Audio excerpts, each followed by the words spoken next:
नमस्कार, आप देख रहे हैं सुदर्शन न्यूज और मैं हूं आपके साथ अमित शर्मा। शाम के 6 बज चुके हैं और वक्त है बड़ी बहस का, जिसमें आज हम बात करेंगे लखनऊ कोर्ट परिसर में माफिया मुख्तार अंसारी के गुर्गे और गैंगस्टर संजीव जीवा की हत्या की। गैंगस्टर संजीव जीवा पर बदमाशों ने उस समय ताबड़तोड़ गोलियां बरसा दी जब उसे एक मामले में अदालत में पेशी के लिए लाया गया था, जिसमें पहले से ही घात लगाकर बैठे बदमाशों ने संजीव जीवा को मौत के घाट उतार दिया। इस घटना में संजीव जीवा की मौके पर ही मौत हो गई, साथ ही एक बच्ची और 2 पुलिसकर्मियों के घायल होने की भी खबर है। इस वारदात के सामने आने के बाद विपक्ष एक बार फिर से यूपी सरकार पर हमलावर है। हालांकि यूपी सरकार लगातार प्रदेश में माफिया राज को खत्म करने का काम कर रही है और अतीक अशरफ के वध के बाद सरकार लगातार माफियाओं को ठिकाने लगाने का भी काम कर रही है। सोमवार को ही माफिया मुख्तार अंसारी, जिस पर 60 से ज्यादा मुकदमे दर्ज हैं, एक समय ऐसा था जब कोई उसके खिलाफ गवाही देने को तैयार भी नहीं होता था, उसे अवधेश राय हत्याकांड में उम्र कैद की सजा सुनाई है। यह संजीव जीवा भी मुख्तार का ही गुर्गा था, जिसके पापों का अंत हो गया। लेकिन 4 महीने पहले प्रयागराज में पुलिस सुरक्षा में अतीक अशरफ का वध और अब कोर्ट परिसर में संजीव जीवा की हत्या को लेकर विपक्ष सवाल उठा रहा है। आज चर्चा इसी को लेकर करेंगे, लेकिन पहले कुछ प्रतिक्रियाएं सामने आई हैं, वो आपको सुनवाते हैं, उसके बाद चर्चा की शुरुआत करेंगे। कोर्ट परिसर में गोली चली है और एक मुलजिम जो पेशी पर आया था उसको गोली लगी है। आसपास के एक पुलिस कर्मचारी को भी गोली लगी है, परंतु अभी हम लोग अधिवक्ताओं से वार्ता कर रहे हैं और उनको उपचार हेतु भेजा गया है। अभी सभी अधिवक्ता अपना काम करके वापस लौटने ही वाले थे, तब तक SC/ST कोर्ट से लगातार फायरिंग की आवाज आई, जिससे अधिवक्ता उधर दौड़ते हुए गए, जहां पर देखा कि 3 लोगों को अंधाधुंध फायरिंग करके एक व्यक्ति ने, जो कि अधिवक्ता की ड्रेस में था, एक बच्ची की उसमें से मृत्यु हो गई है और अधिवक्ता यहां असुरक्षित है। हमें पुलिस के द्वारा रोका जा रहा है उसको पकड़ने से, जबकि अभी आधे घंटे पूर्व भी यहाँ पर एक धरना चल रहा था, जिसमें एक महिला पर हमला करने के लिए चाकू लेकर अपराधी अंदर आया था और दूसरी घटना तब तक ये घट गई कि यहाँ पर फायरिंग हो गई। तो कोर्ट परिसर में गैंगस्टर की हत्या का मामला सामने आया है, यानी कि गैंगस्टर संजीव जीवा की हत्या कर दी गई। इसी को लेकर हम चर्चा करेंगे, लेकिन कौन कौन खास मेहमान हमारे साथ मौजूद है, सबसे पहले उनसे आपको हम परिचय करा देते हैं। हमारे साथ बीजेपी नेता, बीजेपी के प्रवक्ता खेमचंद शर्मा जी हैं। इसके साथ ही समाजवादी पार्टी की ओर से समाजवादी पार्टी के प्रवक्ता अभिषेक वाजपेयी जी हमारे साथ जुड़ गए हैं। उसके साथ ही पूर्व IG, पूर्व IPS अधिकारी रणबीर शर्मा जी हमारे साथ जुड़ गए हैं। उसके साथ ही उत्तर प्रदेश के हमारे ब्यूरो चीफ रजत मिश्रा भी हमारे साथ जुड़ गए। आप सभी का बहुत बहुत स्वागत है। लेकिन रजत, सबसे पहले मैं आपके पास आना चाहूंगा, अगर मेरी आवाज आप तक पहुंच पा रही है तो। सबसे पहले हम आपसे इस पूरे मामले का डिटेल ही जानना चाहेंगे। डिटेल इंफॉर्मेशन आप दीजिए कि ये पूरा मामला क्या था और किस तरीके से इस पूरे हत्याकांड को कोर्ट परिसर के भीतर अंजाम दिया गया। रजत।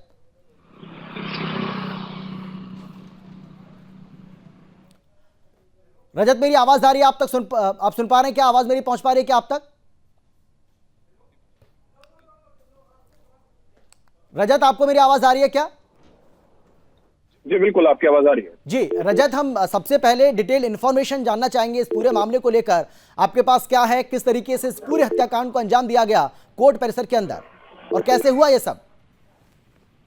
देखिए, ये जो पूरी घटना है ये लखनऊ के सिविल कोर्ट में हुई है। यहाँ पर संजीव माहेश्वरी को आज उसकी पेशी के दौरान पेश किया गया था और कोर्ट रूम के बाहर ही बैठकर वो अपनी पुकार का इंतजार कर रहा था। करीबन 10 सुरक्षा कर्मी उसकी सुरक्षा में तैनात किए गए थे, वो सब उसके आसपास मौजूद थे। और उसी समय विजय यादव, जिस व्यक्ति ने संजीव माहेश्वरी को गोली मारी है, उसने ब्लैक कोट, काला कोट पहनकर, जो वकीलों का ड्रेस कोड होता है, उस ड्रेस पे संजीव माहेश्वरी को ताबड़तोड़ गोलियां मारी, जिसके बाद कोर्ट रूम के गेट पर ही संजीव माहेश्वरी गिर गया और उसके बाद उसकी मौत हुई। इस पूरे घटनाक्रम में जो एक बच्ची थी, जो एक और दूसरे मुकदमे में वहां पर मौजूद थी, उसको भी गोली लगी थी। 2 पुलिसकर्मी थे, उनको भी गोली लगी थी।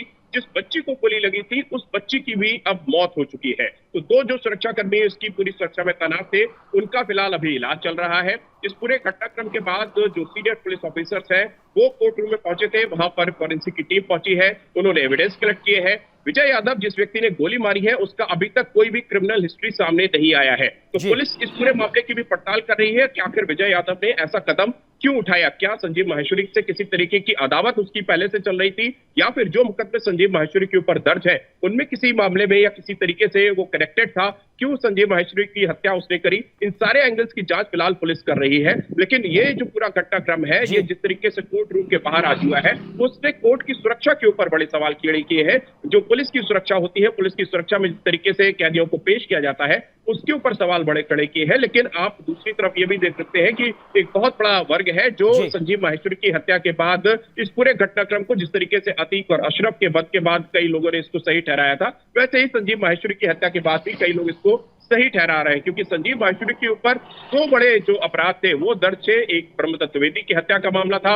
दूसरा कृष्णानंद राय की हत्या का मामला था। हालांकि कृष्णानंद राय की हत्या में वो बरी हो गया था, लेकिन ब्रह्मदत्त द्विवेदी हत्याकांड में संजीव माहेश्वरी की उम्र कैद की सजा हुई थी। पश्चिमी उत्तर प्रदेश का एक बड़ा माफिया था, बड़ा नेक्सस था, करीबन 35 से ज्यादा मेंबर थे इसके पूरे गैंग में। तो एक तरीके से जो आतंक का एक जो साम्राज्य है उसका एक बड़ा सरगना संजीव माहेश्वरी को माना जाता था, जीवा को माना जाता था। शार्प शूटर था, दूर से सही निशाना लगाना इसका एक शगल था। और इसीलिए संजीव माहेश्वरी को जो बड़े गैंग लीडर थे वो हायर करते थे पहले, और उसके माध्यम से ही हत्याएं करवाते थे। ब्रह्मदत्त द्विवेदी की हत्या भी जिस दूरी से की गई थी वो काम करना सिर्फ संजीव माहेश्वरी के बस का था, ऐसा बाद में लोगों का कहना भी था। तो कुल मिला के एक बड़ी घटना हुई है लखनऊ कोर्ट के बाहर, और ताबड़तोड़ पिछले अगर 3 महीने में देखी तो 3 बड़े जो गैंगस्टर थे, 3 बड़े जो माफिया थे, अतीक अहमद, अशरफ अहमद और अब संजीव माहेश्वरी, इन तीनों की पुलिस अभिरक्षा के दौरान हत्या की गई है। तो ऐसे ने इस पूरे वाकये ने सवाल जरूर खड़ा किए हैं, लेकिन एक बड़ा वर्ग ऐसा भी है जो इन चीजों को सही भी ठहरा रहा है। ठीक है रजत, आप बने रहिए हमारे साथ। एक बार फिर से मैं आपके पास लौटूंगा, लेकिन खेमचंद जी देखिए, इस बात को हम सभी जानते हैं कि संजीव जीवा कोई दूध का धुला तो नहीं था, लेकिन कोर्ट परिसर के भीतर इस तरीके से इस गैंगस्टर की हत्या की गई है, उसको लेकर सवाल तो खड़े किए जा रहे हैं। खेमचंद जी देखिए, सवाल खड़े किए जा रहे हैं, करते रहेंगे, लेकिन उत्तर प्रदेश में जितने भी अपराधी हैं एक स्तर पे काम चल रहा है। आज मुख्तार को आप देख सकते हैं क्या हालत कर दी उसकी। किसी जमाने में वो पूरे उत्तर प्रदेश में टेरर फैलाए हुए था, पूरे उत्तर प्रदेश में उसकी धाक चलती थी, पूरे उत्तर प्रदेश में लूट, खसोट, बलात्कार, मर्डर, ये सारे काम वो करता था। आज वो और उसके गुर्गे ऑर्डिनरी लोग हो गए हैं, मामूली लोग हो गए हैं, और जिनके खिलाफ उन्होंने अपराध किए हैं। बहुत सारे ऐसे लोग हैं जिनके अंदर गुस्सा है, जिनके अंदर फ्रस्ट्रेशन है, जिनके अंदर बदला लेने की भावना है। तो ऐसी घटनाएं शायद हो सकता है उसका भी रिजल्ट हो, लेकिन उत्तर प्रदेश का प्रशासन किसी को भी हाथ में कानून नहीं लेने देगा। जो भी दोषी है, कहीं से भी दोषी हो, उसके खिलाफ कार्रवाई की जाएगी। हमने पहले भी की, अब भी करेंगे। जांच हो रही है, जांच के बाद पता चल जाएगा कौन ऐसा व्यक्ति है, किसके कहने पे हुआ। और यहाँ आपस में भी, क्योंकि इस समय आप देखेंगे या अतीक अहमद का परिवार हुआ या फिर अंसारी का हुआ, पहले इन दोनों का राज चलता था, आज इनके दोनों के गैंगों में कन्फ्लिक्ट भी है। कौन क्या कैसे कर रहा है, सब एंगल्स की जांच होगी, और जो भी दोषी है किसी को भी छोड़ा नहीं जाएगा। उत्तर प्रदेश में इस समय जिनका टेरर चलता था, आज वो जमीन पे आ चुके हैं। जल्द से जल्द ये सलाखों के पीछे भी है, और इन्होंने जितने भी पाप किए उनकी सजा इनको मिलेगी। ठीक है अभिषेक जी, मैं आपके पास आना चाहूंगा। पहले अतीक और अशरफ का वध, उसके बाद संजीव जीवा की हत्या, यानी कि प्रदेश के अंदर माफिया और माफिया राज का खात्मा हो रहा है। क्या कहेंगे आप? देखिए, सबसे बड़ी चीज ये है अमित भाई जी कि अभी हमारे भारतीय जनता पार्टी के मित्र ने बोला, शर्मा जी ने, कि कानून की बात करने लगे कि किसी को कानून हाथ में लेने की इजाजत नहीं है, और कई सारे पूरे उत्तर प्रदेश की बहुत सारी इन्होंने बात की। साहब, मैं सिर्फ इनसे ये पूछना चाहता हूँ, पिछले 3 महीने में हर एक व्यक्ति कानून को हाथ में ले रहा है। सबसे बड़ी चीज अगर आप देखिएगा, चाहे प्रयागराज वाले में, चाहे का अतीक अहमद वाले में कांड में रहा हो, कुछ युवाओं ने मिल करके उसका शूट आउट किया। दूसरा, यहाँ पे आपने हर एक सुरक्षा को तार करता हुआ वकील के कपड़े पहना हुआ एक हत्यारा जा करके दूसरे हत्यारे को उसने गोली मारी। दूसरा प्रश्न चिन्ह खड़ा करता है। तीसरा प्रश्न चिन्ह यह है कि आप देखिए, ये भी जो हत्यारा था वो एक युवा था। हत्यारों की कोई कैटेगरी नहीं होती, लेकिन इस बात को देखना पड़ेगा, युवा था। जो भारतीय जनता पार्टी ये बात बोलती थी कि किसी भी युवा को ये इजाजत नहीं कि कानून हाथ में ले, या हमने युवाओं को रोजगार दिया है, या युवाओं के सर चढ़ करके बोल रहा है भारतीय जनता पार्टी का हर एक नारा, लेकिन आप देखिए वो एक तरीके से तार करता हुआ नजर आ रहा है। भारतीय जनता पार्टी के अगर मित्र इस बात को बोलते कि जो हुआ गलत हुआ उसका खंडन करते, लेकिन हमारे मित्र जो रजत जी ने भी अभी एक बात को बोला कि एक बड़ा धारा बोल रहा है कि बहुत ही अच्छा काम हुआ है, लेकिन अगर अच्छा काम हुआ है तो क्या हर किसी को कानून की हाथ में ले लेने की इजाजत हो जाती है? कानून की प्रक्रिया चलानी पड़ेगी, क्यों नहीं चलाएंगे? सबसे बड़ा खंडन तो इस बात का होना चाहिए, क्योंकि जब भारतीय जनता पार्टी के उत्तर प्रदेश के मुखिया अर्थात उत्तर प्रदेश के सीएम योगी आदित्यनाथ जी अपने ऊपर से मुकदमे हटवा सकते हैं, तो युवाओं की कौन सी बात कही जाएगी? कौन सा युवा आज की डेट में बेफिक्र होकर के घूम सकेगा? क्योंकि वो जानते हैं कि आज आने वाले दिनों में भारतीय जनता पार्टी ने अति कर रखी है, कानून की धज्जियां उड़ा रखी है। आप देखिए कि बैंकों के अंदर से डाके पड़ जाते हैं, महिलाओं की हत्या हो जाती है। भारतीय जनता पार्टी लेकिन जो अच्छा काम हो रहा है इस बात को कहा था। नहीं अभिषेक जी, जो अच्छा काम हो रहा है उसका भी तो आप बताइए ना। माफिया राज से मुक्ति मिल रही है तो अच्छी बात है, इसका तो आपको समर्थन करना चाहिए। अमित जी, मैं आपको दंडवत प्रणाम करता हूं जी। अगर आप जैसा प्रतिष्ठित एंकर अगर इस बात को बोलता है तो मैं आपको दंडवत प्रणाम करता हूं। मैं ये कह रहा हूं आपसे, मुख्तार अंसारी जिसके ऊपर 7 से ज्यादा मुकदमे दर्ज हैं, मेरी बात तो सुनिए ना सर। अदालतों को अभिषेक जी, बंद कर देना चाहिए। मैंने वो बात कही नहीं है, ये बात तो आप कह रहे हैं। पार्टी को मैंने काम करना चाहिए। मैंने वो बात कही नहीं है, ये बात तो आप अपने हिसाब से बोल रहे हैं। मैं आपसे कह रहा हूँ जो माफिया राज खत्म हो रहा है उसकी तो सराहना आप करेंगे ना। कौन से माफिया राज की? भाई मुख्तार अंसारी, बात कर रहे हैं? मुख्तार अंसारी माफिया है कि नहीं? सुन लीजिए, मुख्तार अंसारी माफिया है कि नहीं? अरे ये वो लोग हैं जो मुख्तार अंसारी को पंजाब में बिरयानी खिलाते थे। अच्छा, पहले मेरी बात का जवाब दीजिए ना। मुख्तार अंसारी को माफिया मानते या नहीं मानते? ये वही पार्टी है। अमित जी, मैं आपको याद दिला दूं। ठीक है, मैं आ रहा हूँ खेमचंद जी, एक मिनट। खेमचंद जी, मैं आ रहा हूँ आपके पास। भाई अपने बागपत की घटना का जिक्र कर लिया होते। अभिषेक जी, भारतीय जनता पार्टी के नेता ने बाकायदा बागपत में 2 बीघा जमीन कब्जा ली, एक अनाथ व्यक्ति ध्रुव के खेतों की कब्जा कर ली, उसके बारे में आपने एक बार भी नहीं कहा। आपको एक बार में और ये भी कहना चाहिए था, आदरणीय योगी आदित्यनाथ जी ने किसी को भी बचा नहीं जाता, लेकिन मुख्तार अंसारी को बचाने वाली कांग्रेस थी, उसको उत्तर प्रदेश नहीं जाने दे रही थी। सारे ट्रिक अपनाए गए, सारी कोशिश की गई कि मुख्तार अंसारी पंजाब से उत्तर प्रदेश में आ जाए।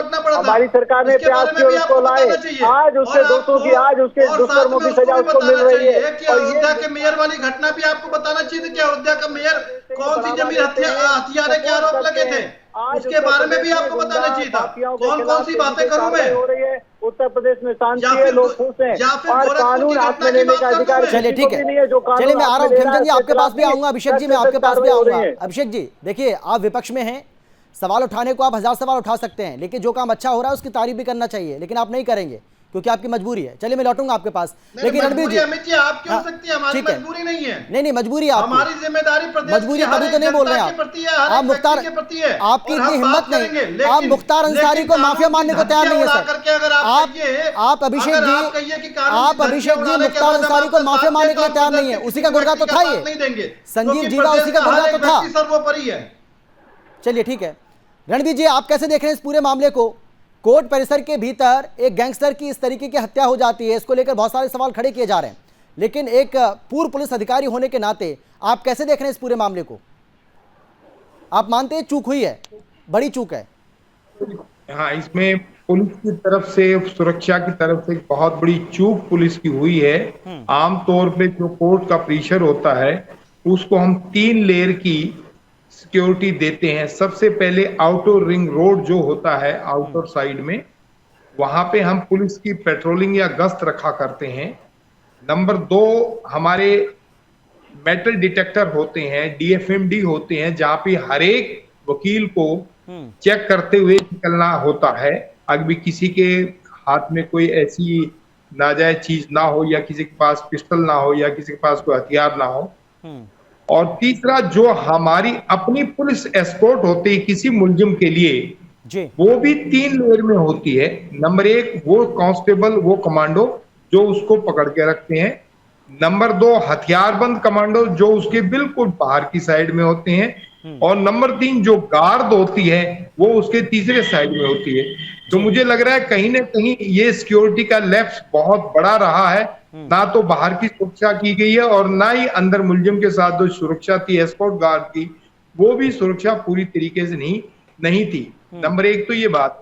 नंबर 2, जहां तक सवाल मुख्तार अंसारी का और उन गैंग का है, ये गैंगवार आमतौर पे पुलिस के सामने आती रहती है, चाहे वो जेल में होती है या जेल से बाहर होती है। आपस में जो मुलजिम होते हैं जिनका आपस में एक दूसरे के साथ दुश्मनी होती है, ये कहीं ना कहीं मौका पाकर, क्योंकि मुलजिम आमतौर पर पुलिस कस्टडी में होता है तो वो उनको एक सेफ उसको मानते हैं। अभी मैं पकड़ा गया तो पुलिस मेरे को गोली नहीं मारेगी और मुझे पकड़ के हर हालत से उसमें रखेगी, जबकि यहाँ पे पुलिस को भी फायर करना चाहिए था उसी वक्त। जो गैंगस्टर वहां पे गोली मार रहा है, गोली चला रहा है प्रीशर, ये सबसे अच्छा होता कि पुलिस भी फायर ओपन करती जब कोई आदमी अपनी आत्मरक्षा के अंदर अगर वहां गोली चलाता है, तो वो पुलिस की एक और अच्छी बात। कई पुलिसकर्मी घायल हुए ना, इसमें 2 पुलिसकर्मी बताया जा रहा है घायल हुए हैं। रजत अभी जानकारी दे रहे थे, रजत ने बताया है कि 2 पुलिसकर्मी ऐसे हैं जो घायल हुए हैं इस पूरे घटनाक्रम में, इस वारदात में।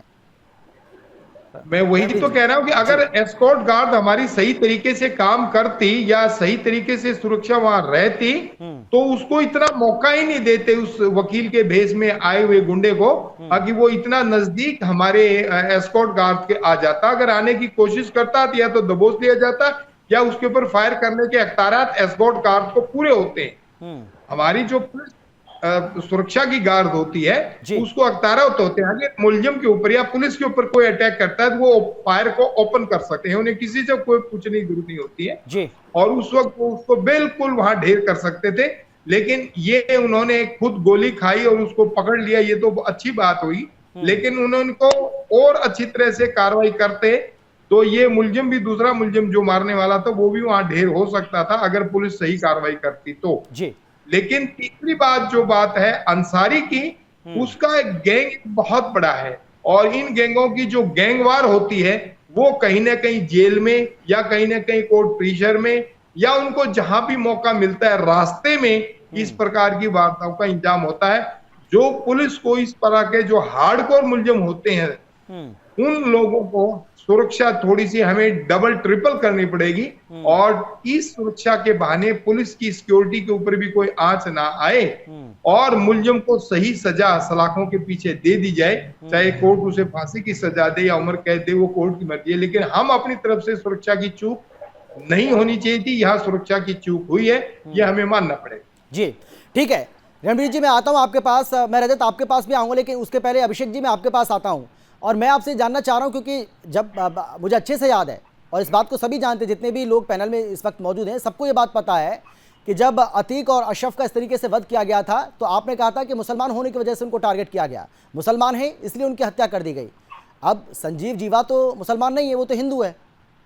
अमित, मुझे लगता है अमित जी, हमारे यहाँ से किसका ऐसा बयान था कि मुसलमान थे तो उनकी हत्या कर दी? अरे सर, बहुत सारे ऐसे नेता हैं, आपकी कैसी बात आप कर रहे हैं? आप अच्छे से जानते हैं इस बात को, बखूबी जानते हैं आप इस बात को। नहीं अमित भाई, मैं पार्टी के स्टैंड रखने के लिए बैठा हूं तो मैं पार्टी की बात करूंगा। बोलिए आप। किसी नेता ने कुछ भी क्या कहा तो उसके वो अपने पर्सनल नेता तो आप ही के थे ना, आप ही की पार्टी के नेता हैं। नहीं, देखिए कोई नेता क्या कहता है, हर किसी के अपने पर्सनल व्यूज होते हैं। मैं पार्टी के स्टैंड, अखिलेश यादव कई बार इस बात को बोल चुके हैं, मुसलमानों को टारगेट किया जा रहा है, जानबूझकर उनको मारा जा रहा है। टारगेट करना एक चीज, अलग चीज होती है, और अभी आपने अपने शब्दों का इस्तेमाल किया कि मुसलमानों को हत्या की गई है, ठीक है, ऐसा बयान अभी आपने कहा है कि हमारे यहाँ से कहा गया, तो मैं किसी नेता की बात नहीं करूंगा, मैं अपनी पार्टी का प्रवक्ता। अरे आप ही के पार्टी के सांसद हैं शफीकुर रहमान, कई बार उन्होंने बोला है, और भी बहुत सारे नाम मैं गिना सकता हूं आपको। देखिए पार्टी का कहीं ऐसा स्टैंड था तो आप मुझे बताइए, वो आपके अपने नहीं, यानी कि आपके पार्टी के नेता, आपके पार्टी के अगर कुछ नेता कोई बात कह रहे हैं तो मतलब उसके कोई मायने नहीं है। देखिए अमित जी, मैं आपको खुद भी, आप इतने वरिष्ठ एंकर हैं तो आपको इस बात को समझना चाहिए, पार्टी का एक स्टैंड होता है। मैं पार्टी की बात करूंगा या हमारे आदरणीय अखिलेश यादव की बात कहेंगे तो मैं उन जो पार्टी का स्टैंड है आप वही मतलब जो मैंने सवाल किया है उसके हिसाब से आप जवाब दीजिए। मैंने जो आपसे कहा, मैंने आपसे जो पूछा है कि आप कहते थे कि भाई धर्म के आधार पर लोगों को मारा जा रहा है, उस पर आपका जवाब चाहता हूं मैं। पहली बात तो इस बात को समझिए अमित भाई कि धर्म के आधार पर लोगों को मारना अलग चीज है और सुरक्षा में सेंध हो जाना अलग चीज है। ये जो प्रकरण है सुरक्षा में सेंध आता है और इस सुरक्षा के सेंध में भारतीय जनता पार्टी के दौरान भी तो आपने यही बोला था सर कि सुरक्षा में सेंध लगी है और अभी भी आप यही बात कह रहे हैं, तो फिर इसका मतलब नहीं, इसका मतलब धर्म वाला जो आपका एंगल था, जो धर्म वाला जो एंगल आप देते हैं ऐसे मामले में, वो बिल्कुल खत्म हो गया। इसका मतलब आप आज के बाद आप ऐसी बातें नहीं बोलेंगे, बस मैं यही जानना चाह रहा हूं आपसे। नहीं, मैं क्यों नहीं बोलूंगा? अगर सुरक्षा में सेंध होगी तो क्यों नहीं बोलूंगा? नहीं, मैं धर्म के एंगल की बात कर रहा हूं ना सर। धर्म के एंगल नहीं, ये मुझे क्या बोलना है, ये मेरी पार्टी ने मेरे को बता रखा, मैं आपके अनुसार नहीं चलूंगा। आपके आप अपने हिसाब से बताइए ना, मैं कब कह रहा हूं, आप मेरे हिसाब से बताइए, बोलिए। सबसे बड़ी चीज सुरक्षा में सेंध की अगर बात होती तो सुरक्षा के सेंध को एक बार नहीं कई बार किया गया है। पहले भी हमने देखा, ये पुणे प्रकरण देखा, दिल्ली में भी हमने देखा, लेकिन भारतीय जनता पार्टी को इस बात में नहीं समझ में आता है। क्या आपने देखा कि मुख्यमंत्री आवास के आगे से गमले चोरी हो गए, लाइट चोरी हो गए, गोरखपुर में एक अबला की हत्या कर दी गई रेप करने के बाद, आपने बागपत की घटना देखी, आपने उत्तर प्रदेश की राजधानी लखनऊ में देखा कि कैसे विधायक ने एनडीए दस्ते को वापस कर दिया, या फिर आप रायबरेली रोड पे जो एकता नगर पड़ता है वहां की आप घटना कर लीजिए, जहां पे रेप करके बच्ची के साथ रेप हुआ और उस पे उसका हत्या कर दी गई। कौन कौन सी घटना हम गिनाएं? अगर सुरक्षा सही हाथों में होती तो शायद ऐसा ना होता। आदरणीय मुख्यमंत्री योगी आदित्यनाथ जी ठीक है, चलिए लौट रहे हैं आपके पास, तो शायद ये बातें ना हो रही होती। ठीक है रजत, प्रयागराज में आज से 4 महीने पहले अतीक और अशरफ का वध किया गया था और जो हमलावर थे वो मीडिया कर्मियों के भेष में आए थे। अमित जी, मुझे बिल्कुल आपत्ति है, मैं आ रहा हूं ना सर आपके पास में, लौट रहा हूं। अभिषेक जी मुझे सवाल करने दीजिए ना। अरे मैं अलग चीज हो गई अमित जी, मैं आपकी बात पूरी सुन तो ली मैंने सर। आपको समझना पड़ेगा, वध अलग चीज होती है और हत्या अलग चीज होती है। नहीं, हम उसको वध मानते सर, हम उसको वध कहते हैं। वो वध हुआ है, हत्या नहीं हुई है, वध हुआ है। मैं आ रहा हूं ना अभिषेक जी, अभिषेक जी अभी आप ही ने कहा ना, अभी आप ही ने कहा ना कि मैं पार्टी नहीं, अभी आप ही ने कहा ना कि जो पार्टी का पक्ष है मैं उसको रखूंगा, मैं आपके हिसाब से नहीं बोलूंगा। तो मैं भी तो सर, अरे सर तो मैं भी अपने हिसाब से बोलूंगा ना, हमारा क्या स्टैंड है, किस खबर को लेकर हमें क्या बोलना है, क्या हमारा, तो मैं अपने हिसाब से बोलूंगा, मैं आपके हिसाब से नहीं बोलूंगा ना। आप उसको हत्या कहिए, आप उसको हत्या बोले, लेकिन हमारे लिए वध है, वो वध हुआ है सर, हत्या नहीं वध हुआ है। संजीव जीवा की हत्या हुई है, अतीक अशरफ का वध हुआ था, क्लियर। मैं आता हूं आपके पास, मैं लौटूंगा आपके पास। रजत जी, रजत मैं आपके पास आना चाहूंगा और रजत मैं आपसे ये जानना चाह रहा हूं कि कैसे देखा जाए, अतीक अशरफ का जब वध हुआ था उस दौरान मीडिया कर्मी के भेष में वो आए थे, लेकिन यहां पर कोर्ट परिसर के अंदर ये हमलावर दाखिल होता है तो ये जाता है वकील की ड्रेस में, वकील के भेष में। तो कुल मिलाकर के जो हमलावर हैं वो भी इस बात को अब समझ चुके हैं कि किस तरीके से उन्हें अपने काम को अंजाम देना है और कैसे देना है। ऐसे में सवाल यह है कि कितनी बड़ी चुनौती आप सरकार के लिए, पुलिस के लिए, प्रशासन के लिए ये मान रहे हैं, क्योंकि सवाल इसलिए भी खड़ा हो रहा है कि पायल महेश्वरी जो संजीव जीवा की पत्नी है, उन्होंने हाल ही में बोला था कि मेरे पति की जान को खतरा है, उनकी सुरक्षा को बढ़ाया भी गया, उसके बावजूद भी ये हमला हो गया, उसकी जान गई। देखिए अमित, बिल्कुल सिक्योरिटी है, इस बात की कोई डिनाई नहीं कर सकता। सुरक्षा में रजत एक मिनट प्रमोद तिवारी कुछ बोल रहे हैं, कांग्रेस के बड़े नेता हैं, उनको पहले सुन लेते हैं, उसके बाद मैं आता हूं आपके पास, आप अपनी बात पूरी कीजिएगा। हाँ प्रमोद तिवारी क्या कुछ कह रहे हैं, जरा सुनिए आप। दी गई वहीं मालूम था कि एक अपराधी लाया जा रहा है, कुख्यात अपराधी है, जिसमें पता चल रहा है तो कहाँ थी सुरक्षा, कहाँ है अमन चैन। साफ हो जाता है कि इस सरकार के वायदे झूठे हैं। आज प्रदेश में कानून का राज नहीं है, लोग मारे जा रहे हैं, बलात्कार हो रहा है। निश्चित रूप से ये चिंतनीय विषय है और इसकी निंदा की जानी चाहिए। चलिए ठीक है, रजत आप अपनी बात पूरी कीजिए, अब बोलिए। सुरक्षा में सेंध लगी है, निश्चित तौर पर सेंध लगी है, और जिस तरीके से हत्या हुई है संजीव माहेश्वरी की, उसके बाद ये सवाल जरूर खड़े हो रहे हैं कि आखिर, क्योंकि ये सिर्फ संजीव माहेश्वरी की हत्या तक सीमित नहीं है, कोर्ट रूम में इस तरीके से ओपन फायर करना, इस तरीके से हथियारों का प्रयोग करना, ये अन्य लोगों के लिए भी खतरनाक हो सकता था। जिस तरीके से एक बच्ची की मौत हो गई, संजीव माहेश्वरी की हत्या करने आए युवक के गोली चलाई तो एक बच्ची की गोली लगी, उसकी भी मौत हो गई। ये तमाम ऐसे सवाल है जो खड़े होते हैं कोर्ट की सुरक्षा को लेकर, क्योंकि जहां पर रोज लगभग खूंखार अपराधी वहां पर आते हैं, पेशी पर आते हैं, ऐसे में सुरक्षा को लेकर सवाल जरूर खड़े होते हैं। लेकिन संजीव माहेश्वरी की हत्या के पीछे कौन है, इसको लेकर पुलिस ये जो गुत्थी है ये सुलझाने की कोशिश जरूर करेगी, क्योंकि संजीव माहेश्वरी जिस तरीके से पश्चिमी उत्तर प्रदेश में, उत्तराखंड में जिस तरीके से अपनी प्रॉपर्टीज को बढ़ा रहा था लगातार, जो सुशील मूछ एक बड़ा गैंगस्टर है उत्तराखंड का, जिसके साथ उसकी गैंग की एक पूरी रैवलरी चल रही थी काफी लंबे समय से, उसके साथ जिस तरीके से गैंगवॉर भी बार बार हो रही थी, संजीव माहेश्वरी और मुन्ना बजरंगी दोनों जेल में बैठकर जिस तरीके से इस पूरी चीजों को ऑपरेट कर रहे थे, क्या वो गैंग इसके पीछे इन्वॉल्व है? ये तमाम ऐसी चीजें हैं, क्योंकि उत्तराखंड में ही एक बहुत बड़ी जमीन थी जिसको लेकर ये पूरी राइवलरी खड़ी हुई थी। लेकिन अब ये जो सवाल खड़े हो रहे हैं कि आखिर क्या संजीव माहेश्वरी की मौत को जस्टिफाई किया जाए, तो उसके लिए जिस तरीके से मुख्यमंत्री योगी आदित्यनाथ ने एक लाइन कही थी एक जनसभा के दौरान कि कर्म प्रधान विश्व रचिराका, जो जस करे सो तत् सकल चाका। तो संजीव माहेश्वरी की आज की जो हत्या है, जिस तरीके से उसकी हत्या की गई है, ये निश्चित तौर पर उसके कर्मों का ही परिणाम है, क्योंकि ब्रह्मदत्त द्विवेदी एक बहुत बड़े नेता थे जिस समय 1997 में संजीव माहेश्वरी ने उनकी हत्या करी थी। मैं खुद उस बात का गवाह हूँ, क्योंकि मेरे वो सभी रिश्तेदार थे। किस तरीके से उनकी हत्या के बाद पूरे जनपद में एक शोक की लहर थी और उसके बाद तमाम जो घटनाएं हुई उन सब में संजीव माहेश्वरी का हाथ था। तो इस तरीके के तमाम 24 से ज्यादा मुकदमे संजीव माहेश्वरी के ऊपर दर्ज थे। कुछ मामलों में वो दोष मुक्त जरूर घोषित हुआ था, लेकिन कई ऐसे मामले थे जिसमें उसको सजाएं भी हो रही थी। तो संजीव माहेश्वरी कोई दूध का दूल्हा नहीं। सवाल सिक्योरिटी लैब्स के ऊपर जरूर खड़े किए जा सकते हैं, लेकिन संजीव माहेश्वरी की मौत को जस्टिफाई करना या उसको उसके सेफगार्ड में खड़ा होना, ये पूरी तरीके से गलत हो सकता है। और आज जिस तरीके से अखिलेश यादव ने भी इस पूरी मौत के बाद एक करारा तंज कसा है सिक्योरिटी लैब्स के ऊपर, उन्होंने जिस समय प्रेस कॉन्फ्रेंस को वो संबोधित कर रहे थे उस समय भी उन्होंने कहा कि हो सकता है यही कोई व्यक्ति आए और हमको गोली मार के चला जाए। तो इस तरीके के सवाल इस जो खड़े किए जाते हैं सरकार के ऊपर, चाहे सरकार की सिक्योरिटी लैब्स के ऊपर, वो इस पूरे घटनाक्रम को कहीं ना कहीं एक डेंट जरूर पहुंचाते हैं। अब जो सवाल खड़ा हो रहा है मुख्य तौर पर वो ये है कि कोर्ट के अंदर अगर इस तरीके के ओपन फायर होंगे तो निश्चित तौर पर आगे भी इस तरीके की घटनाएं हो सकती हैं। तो जो सिक्योरिटी लैप्सेस है उनको किस तरीके से खत्म किया जाए, संजीव माहेश्वरी के साथ किस तरीके की गैंग की राइवलरी थी, किस तरीके से पूरे हत्याकांड को सुलझाया जाए, इसकी दिशा में जरूर पुलिस अपना कदम बढ़ाएगी। और जो बात आपने कही, ये एक मॉडर्न तरीका अपनाया जा रहा है। जो जिस तरीके से अतीक और अशरफ की हत्या की गई थी, अतीक अशरफ का वध किया गया था, उस समय सबसे पास में मीडिया पर्सन थे, तो हत्यारों ने मीडिया पर्सन का वेश रखकर उसकी हत्या करी। संजीव जीवा के पास में सबसे जो नियरेस्ट लोग थे वो एडवोकेट थे, वकील थे, तो इसलिए वकील के ड्रेस में उसने आकर संजीव माहेश्वरी की हत्या करी। तो ये एक इस तरीके का तरीका है जो आगे आने वाली घटनाओं को भी कहीं ना कहीं कारित कर सकता है, घटना का एक कारण बन सकता है। तो ऐसे में जो सिक्योरिटी लैप्सेस हो रहे हैं, कोर्ट रूम में बाहर मेटल डिटेक्टर की बात अभी हमारे सीनियर जो आईपीएस अधिकारी थे वो कर रहे थे, वो मेटल डिटेक्टर जरूर लगाए गए हैं, लेकिन उनमें से कोई भी मेटल डिटेक्टर काम नहीं करता। जो गेट है, मल्टीपल एंट्रीज है सिविल कोर्ट में आने के लिए, सिर्फ एक मेन गेट पर इस तरीके की व्यवस्थाएं की गई है, बाकी सारे ओपन गेट है, वहां से कोई भी व्यक्ति आ जा सकता है, किसी तरीके की कोई चेकिंग नहीं होती।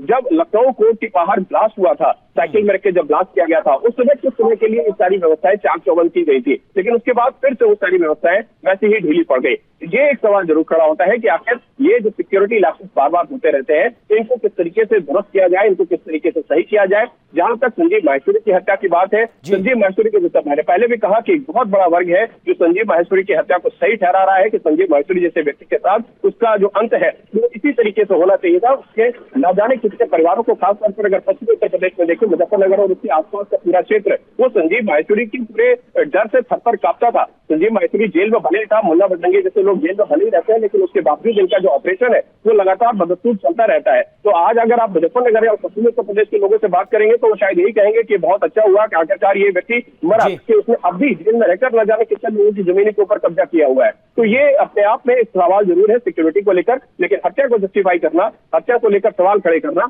ये अपने आप में एक राजनीतिकरण जिसका जरूर हो सकता है। जी बिल्कुल बिल्कुल, ठीक है रजत, आता हूं एक बार फिर से खेमचंद जी। लेकिन देखिए सवाल तो खड़ा हो रहा है भाई, देश के अंदर संविधान है, कानून है, उसके हिसाब से चीज़ें हों तो ज़्यादा बेहतर, लेकिन जिस तरीके से पुलिस सुरक्षा में ये सब चीज़ें हो रही हैं उसको लेकर बहुत सारे सवाल आगे भी खड़े हो सकते हैं। तो ये एक चुनौती तो है सरकार के लिए। चुनौती है, क्योंकि एक पार्टी जो अपने सत्ता के दौरान ऐसे गुंडों को, माफियाओं को पालती थी, बड़ा करती थी, संरक्षण देती थी, आज भी उनके माध्यम से बहुत सारी घटनाएं करा रही है।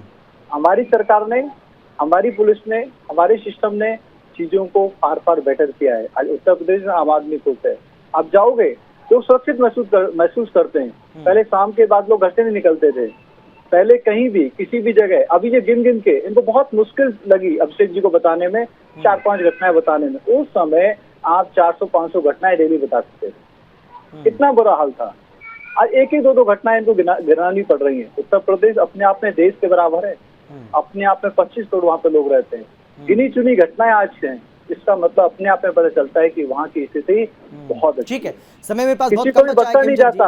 पुलिस ने दोषी को पकड़ा है, उसको भी सख्त से सजा होगी, लेकिन दुख होता है कि अपराधियों के लिए आंसू बहाते हैं समाजवादी पार्टी वाले, अपने आप में दिखाता है। ठीक है, जवाब आज भी इनका जो प्यार है वो अपराधियों के लिए है। अभिषेक जी जवाब दीजिए। हाँ ठीक है खेमचंद जी, मुझे लगता है कि आपको जानने की जरूरत है कि आपके सपोर्टर विनीत सिंह जी क्या है, उनके ऊपर कितने मुकदमे हैं, इसके बारे में आपको बताना पड़ेगा। और आपको साथ में बताना पड़ेगा कि चुलबुल सिंह के ऊपर कितने मुकदमे हैं, मोनू सिंह के ऊपर कितने मुकदमे हैं, अजय सिंह सिपाही के ऊपर कितने मुकदमे हैं, पिंटू सिंह, सनी सिंह, संग्राम सिंह, इन लोगों के ऊपर कितने मुकदमे हैं। एक भी खान के बारे में बात नहीं की, सुन लीजिए, आजम खान, मुख्तार अंसारी, आतिफ, एक भी, ये अपने आप में दिखाता है कि समाजवादी पार्टी सिर्फ और सिर्फ हिंदुओं को अपमानित, हिंदुओं को दोषी ठहराने में विश्वास रखती है। जिन्होंने आतंक फैलाया था, एक भी व्यक्ति का नाम नहीं लिया है, अपने आप में दिखाता है कि समाजवादी पार्टी सिर्फ और सिर्फ मुस्लिम के लिए काम करती है, पीपल्स पार्टी के लिए काम करती है, सबके लिए नहीं। अभिषेक जी प्लीज, समय नहीं बचा। रणवीर जी आखिरी कमेंट आपका 10 सेकंड में जल्दी से सर। हाँ सेकंड का केवल इतना ही है कि जो पुलिस सुरक्षा की जो चूक हुई है उसकी अकाउंटेबिलिटी फिक्स होनी चाहिए, उनकी अकाउंटेबिलिटी फिक्स होनी चाहिए। जो भी मुलाजिम ड्यूटी पे लगे थे वो कम थे या सही नहीं थे, या उनकी एस्कॉर्ट ड्यूटी वो सही नहीं थी, वो सारी अकाउंटेबिलिटी फिक्स होगी तो दोबारा इस प्रकार। जी सर, माफी के साथ रोक रहा हूं सर मैं आपको, समय नहीं बचा। रजत जल्दी से कोई अपडेट अगर आपके पास है तो, क्योंकि जिस तरीके से आप बता रहे हैं विजय यादव नाम का कोई शख्स है, उसके ऊपर शक जताया जा रहा है, उसकी कुंडली भी खंगाली जाएगी, लेकिन और कौन लोग इसमें शामिल हो सकते हैं, इस बारे में कोई जानकारी मिल पा रही है क्या, कोई अपडेट?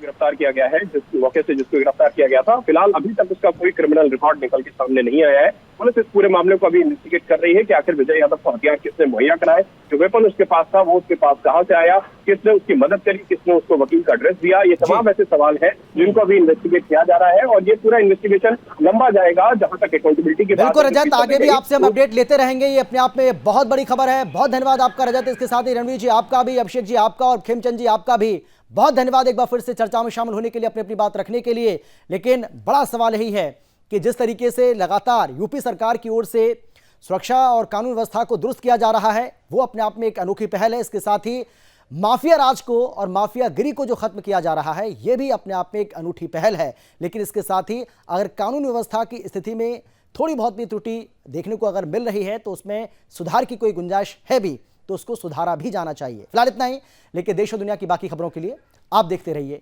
सुदर्शन न्यूज। जय हिंद।